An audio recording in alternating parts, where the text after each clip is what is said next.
안녕하세요. 반갑습니다. 손병목입니다. 은평 이마트에서 들으셨던 분이네요. 아이한테 이제 과거에 잘못되었던 것을 반성을 하고 계시네요. 아이한테 이제 큰 소리로 이렇게 야단을 치면서 화내면서 가르쳤는데 이제 아이가 공부에 대해서 무기력한 상태인 것 같아서 인성적으로 좀 더 많이 고민을 하신다고 적어주셨습니다. 이제는 이제 후회를 하신다고 적었는데요. 어떻게 하면 좋을까요? 지금 학년을 안 적어주셨어요, 아이 학년. 그런데 지금 공수, 국어, 독해력 B단계부터 해도 되는지 물은 거 보니까 3학년이나 4학년쯤 되는 것 같아요. 그럼 3학년으로 가정하고 말씀드리겠습니다. 얘 3학년인데, 지금 뭔가 이제 기초를 잡아주고 싶고, 공부에 대해서도 뭔가 이제 동기를 부여를 해주고 싶은 그런 마음이 간절하신 것 같아요. 그러면 제가 이제 강연 때 말씀드렸던 것처럼, 얘 실력을 모르겠습니다. 실력이 전혀 이게 표시가 안 나는데, 어머니가 1장 1학기 거부터 해야 되는지 하는 정도였으면은, 아예 지금 뭐 실력이 그렇게 좀 높지 않은 것 같아요. 그러면은, 1학년 1학기부터 하셨으면 좋겠어요. 지금부터. 올 겨울 방학 때부터 해서, 3학년이라면은 1, 2학년, 뭐, 복습하는데, 뭐, 방학 때 다 할 수 있든지 아니면 조금 시간 걸리면은, 내년 3, 4월까지 갈 수도 있는데요. 1, 2학년 거 충분히 복습을 할 수 있을 것 같고요. 그렇게 해서 3학년 거까지 복습이 가능할 수도 있을 것 같아요. 뭐냐면은 1, 2학년 거 같은 경우는 이제 단원평가 위주로 문제를 풀어보게 되겠죠. 단원평가 위주로 문제를 쭉 풀어보다가 특히 약한 지점이 있으면은 다시 그 단원평가 앞부분에 있는 개념 설명까지 나와 있는 그 단원까지 어머니께서 이제 봐주시면 될 것 같고요. 그렇지 않으면 단원평가 위주로 해서 쭉 넘어가시면서 우리 아이가 약한 지점을 어머니께서 보완해서 설명을 해주시면 될 것 같습니다. 설명해 주실 때는 매우 구체적으로 설명을 해 주셔야 될 것 같고요. 구체적인 사물을 통해서 설명해 주셔야 될 것 같고, 이 아이는 이제 3학년임에도 불구하고 이제 1, 2학년 걸 공부하게 되면서부터 두 가지 마음 중에 하나가 생길 거예요. 하나는 내가 이렇게 이제 막 1학년부터 공부해야 된다는 어떤 자괴감이 들 수도 있고요. 또 한편으로는 어머니께서 잘만 얘기를 해주신다면은 이 아이가 이제 부담스럽지 않게 1학년 거부터 차근차근 해서 공부의 맛을 느낄 수 있다라는 희망을 가질 수도 있어요. 그러기 위해서 어머니께서 먼저 아이한테 그 마음을 전해야 되겠죠. 엄마가 지금까지 참 미안했다라는 얘기를 해주셔야 될 것 같아요. 엄마가 참 지금까지 미안했고 너 이제 좀 잘되라고 좀 공부 잘하기 위해서 엄마가 참 많이 다그쳤던 것 같은데 그래서 오히려 네가 더 주눅 들고 공부에 대해서 흥미를 잃지 않았을까 엄마는 요즘 반성하고 있어. 그래서 엄마가 착한 엄마 아니 엄마가 참 제대로 된 엄마가 되기 위해서 노력하고 공부하고 있어. 그래서 보니까 지금까지 너한테 이렇게 여러 가지로 다그치면서 야단치면서 공부시킨 것이 후회가 되기도 해. 그래서 앞으로는 그렇게 하지 않기 위해서 지금부터 네가 공부에 대해서 지금 굉장히 이렇게 싫어하고 그리고 공부 자체가 재미없어 하잖아. 이게 네가 잘못한 것이 아니라 보니까 엄마가 많이 잘못한 것 같아. 그래서 엄마가 지금부터 많이 도와줄게. 엄마 믿고 좀 따라와 줬으면 좋겠는데 그렇게 할 수 있겠지? 이런 식의 어떤 얘기가 필요하지 않을까 합니다. 그렇게 해서 우리 아이와 같이 약한 부분이 있어서 뭔가 이제 공부를 해야 되겠는데 어디가 약한지 사실은 잘 모르잖아. 그리고 그거를 보기가 참 힘들어. 찾아내기가 힘들어. 그래서 지금 내가 이렇게 전문가한테 물어봤더니 차라리 처음부터 하는 게 제일 낫대. 처음부터 차근차근 하다 보면은 충분히 할 수 있대. 누군 6학년 때 시작했는데도 다 1학년 거부터 처음부터 했는데 다 잘 하더래. 넌 이제 3학년이잖아. 그지? 우리 방학 때부터 우리 1학년 거부터 한번 볼까? 쉬울 거야. 그땐 어려웠었는데 지금 보면 쉬울걸? 엄마랑 같이 보면서 지금 쭉 보면서 이제 한번 다 체계적으로 한번 정리해보자. 만약 좀 약한 것이나 좀 모르는 부분 발견되면 엄마가 많이 도와줄게. 알겠지? 이런 식으로.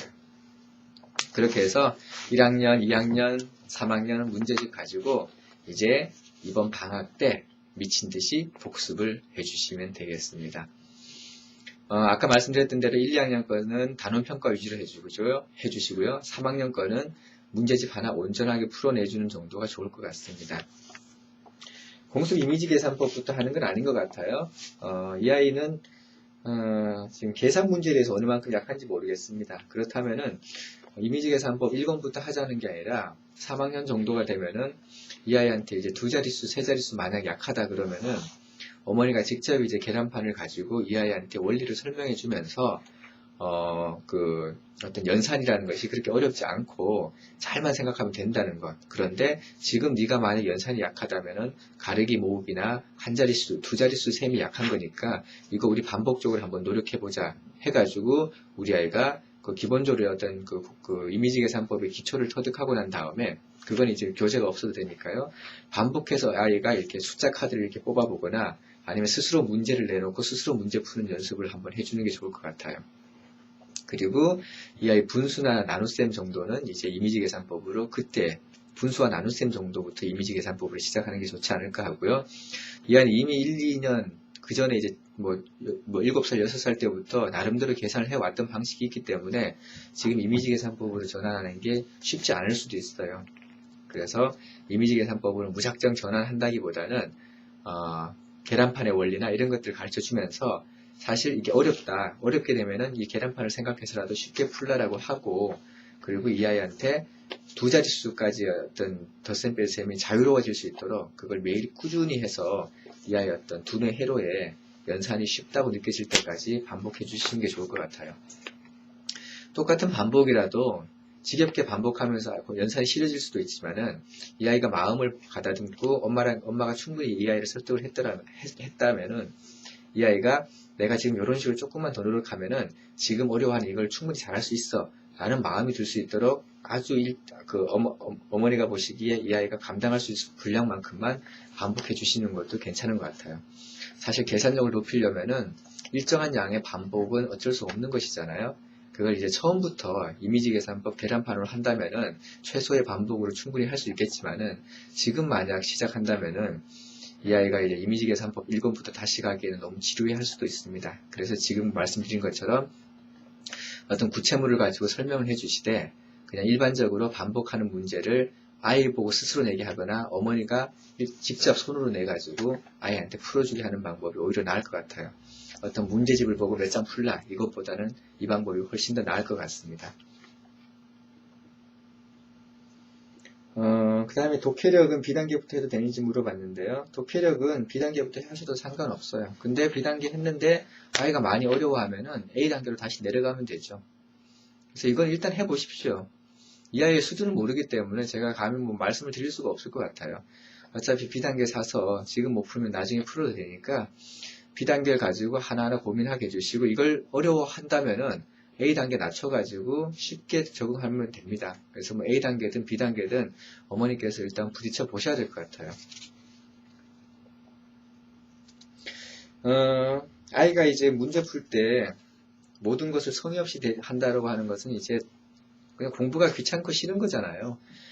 그렇게 되기까지 이제 우리가 이 아이를 이렇게 만들어 놓은 거니까 이 아이의 어떤 그런 어떤 것을 보더라도 어떻게 하면 이 아이가 공부에 어떤 흥미를 느끼게 해줄까만 고민하시면 되지 이 아이에 대해서 답답하다고 느끼시는 거는 어차피 이런 어떤 문제를 해결하는데 전혀 도움이 되지 않을 겁니다.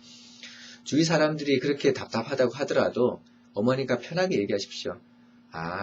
얘가 공부 한참 재미를 들이게 할 나이에 내가 너무 다그치고 너무 야단쳐서 공부에 대한 인식이 좀 이렇게 좀 안 좋은 쪽으로 흘러가서 그런 것 같다고. 지금부터라도 하면 되죠, 뭐.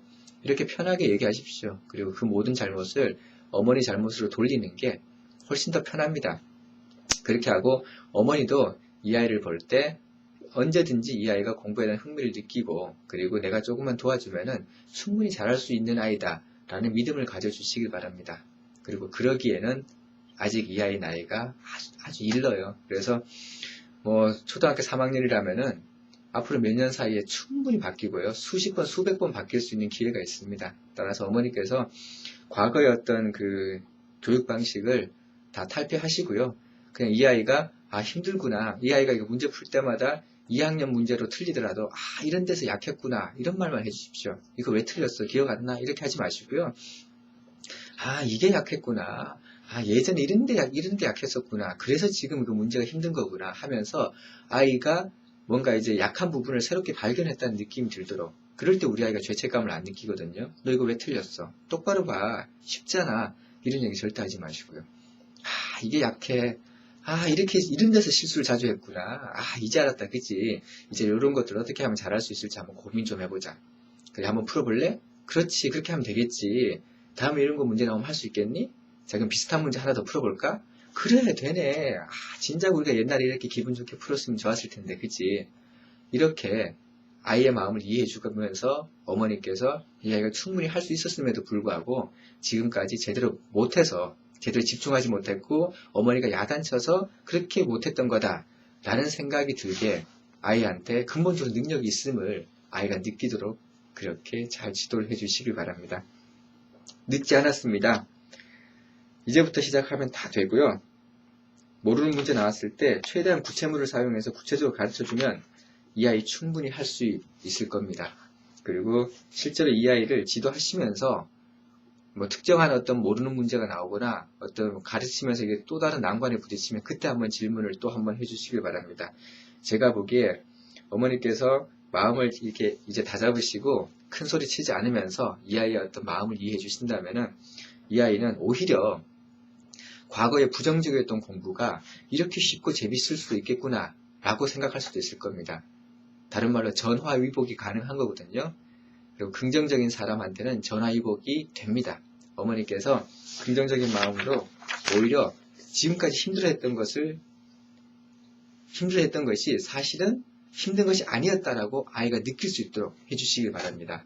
그러면은 지금까지 이렇게 꾸준히 그냥 어떤 큰 굴곡 없이 공부했던 아이들보다 훨씬 더 공부의 맛을 느끼게 할 수도 있어요. 늦게나마 공부의 맛을 느낀 아이는요, 오히려 더 열심히 공부할 수 있습니다. 그런 희망을 가지시고 이번 방학 때부터 아이와 같이 행복한 그런 공부 경험 만들어 가시길 진심으로 바랍니다. 고맙습니다.